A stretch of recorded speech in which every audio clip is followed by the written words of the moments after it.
Sesaat lagi Anda akan mendengarkan program Renungan Sahabat Seperjalanan bersama Pendeta Wendy Pratama. Selamat mendengarkan.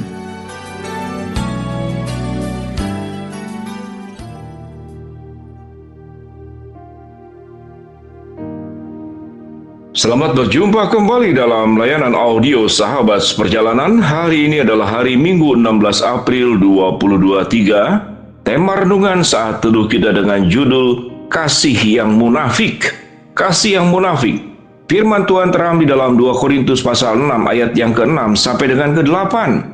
Dalam kemurnian hati, pengetahuan, kesabaran, dan kemurahan hati, dalam Roh Kudus dan kasih yang tidak munafik, dalam pemberitaan kebenaran dan kekuasaan Allah, dengan menggunakan senjata-senjata keadilan untuk menyerang ataupun untuk membela, ketika dihormati dan ketika dihina, ketika diumpat atau ketika dipuji, ketika dianggap sebagai penipu namun dipercayai. Mari kita berdoa.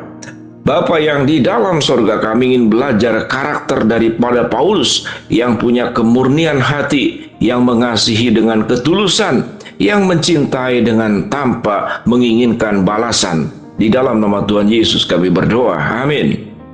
Shalom sahabat yang terkasih di dalam nama Tuhan Yesus Kristus, kasih yang tidak munafik.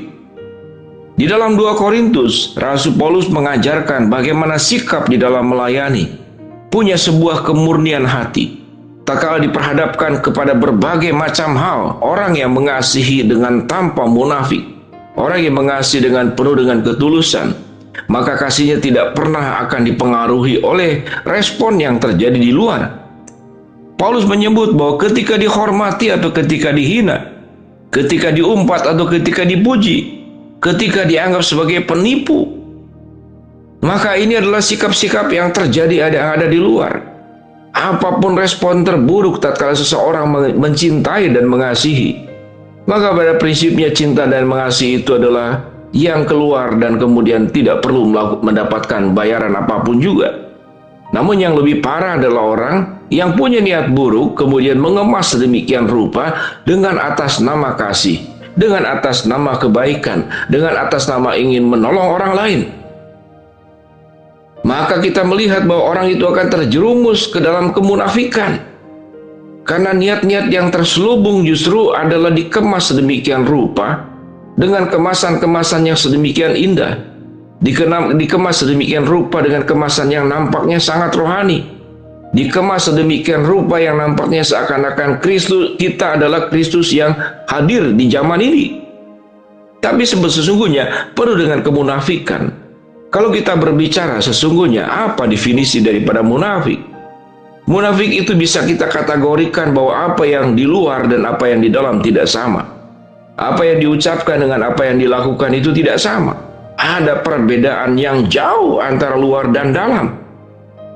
Kalau kita kemudian mendapatkan sebuah paket dengan bungkusan kertas lapis emas, ternyata di dalamnya mungkin adalah bom waktu. Di dalamnya ternyata adalah racun. Di dalamnya ternyata adalah hal-hal yang menjerumuskan buat kita semua.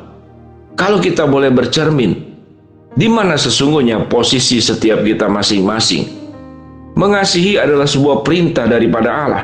Karena firman Tuhan berkata dalam surat 1 Yohanes, barang siapa yang tidak mengasihi saudaranya, maka dia tidak mengasihi Allah. Orang yang menerima kasih Allah, maka dia akan mengasihi orang lain juga dengan cara-cara kasih Allah. Sahabat yang terkasih di dalam nama Tuhan Yesus Kristus, kalau kita belajar dari kehidupan keseharian kita, sebut saja ada dua orang yang bersahabat tatkala dia memberi segala sesuatu, kemudian yang bersangkutan itu mengecewakan kita, lalu kita meminta untuk semua yang kita berikan itu dikembalikan lagi. Nah, kalau makanan yang sudah dimakannya bagaimana dikembalikan? Kalau kemudian pakaian, sepatu yang sudah diberikan, yang sudah dipakai oleh dia dan mungkin sudah rusak, bagaimana dikembalikan? Ada peristiwa yang saya alami pribadi tatkala saya melayani di sebuah gereja. Saya tidak sebutkan tempatnya di mana. Salah seorang pengusaha itu memberikan sumbangan kepada gereja. Karena gereja saat itu sedang membangun, karena memang gedung lama sudah terlalu tua. dan tanahnya juga lebih rendah daripada di jalanan, sehingga kalau banjir itu air masuk ke dalam.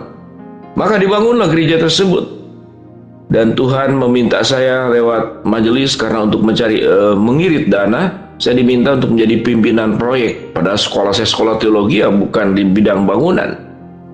Nah, pada saat itu juga saya mencoba untuk mencari dana. Lalu ada seorang yang memberikan dana karena satu dan lain hal. Karena ada ketersinggungan, merasa kurang dihormati, dia spesifik memberikan dukungan sumbangan untuk genteng gereja. Akhirnya uangnya dipakai untuk membeli genteng gereja yang sudah dibangun, yang sedang diproses pembangunan tersebut. Tiba-tiba bapak ini meminta uangnya dikembalikan karena ada faktor ketersinggungan.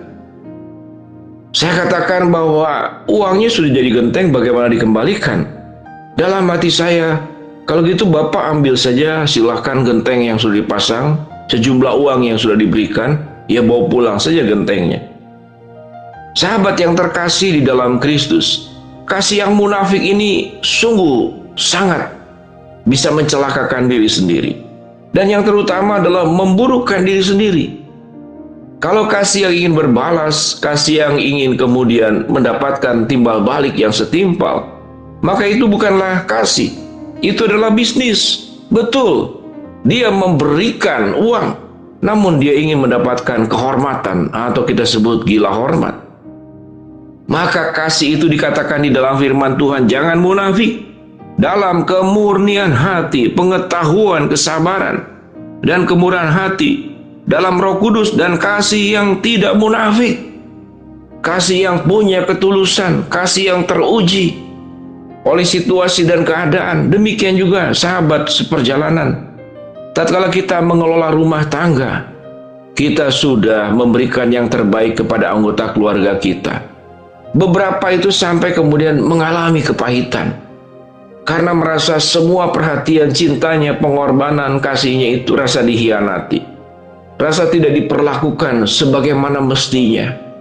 Maka sesungguhnya itu adalah kasih yang bersyarat, sekalipun mungkin bukan dalam bentuk kasih yang munafik, tapi kasih yang bersyarat.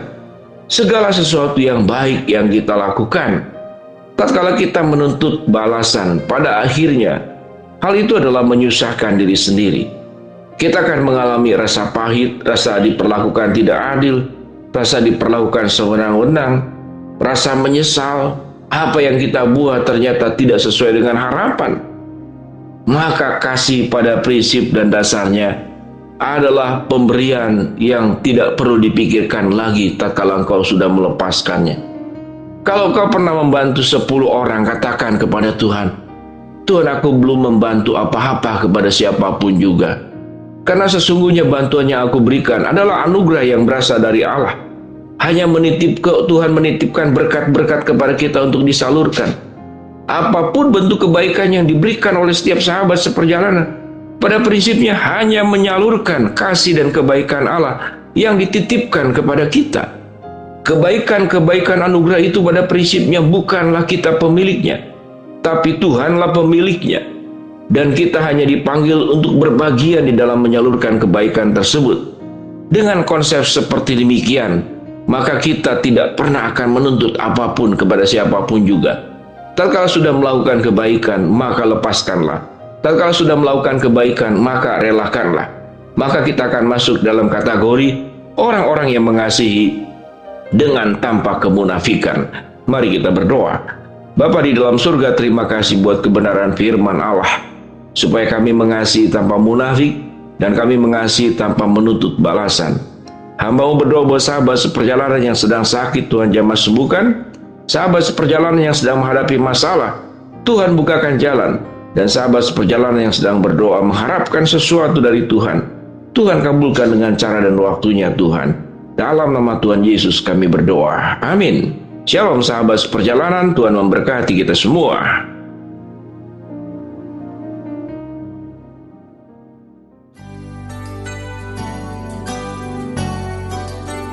Anda baru saja mendengarkan program Renungan Sahabat Seperjalanan bersama Pendeta Wendy Pratama. Terima kasih atas perhatian Anda. Tuhan Yesus memberkati.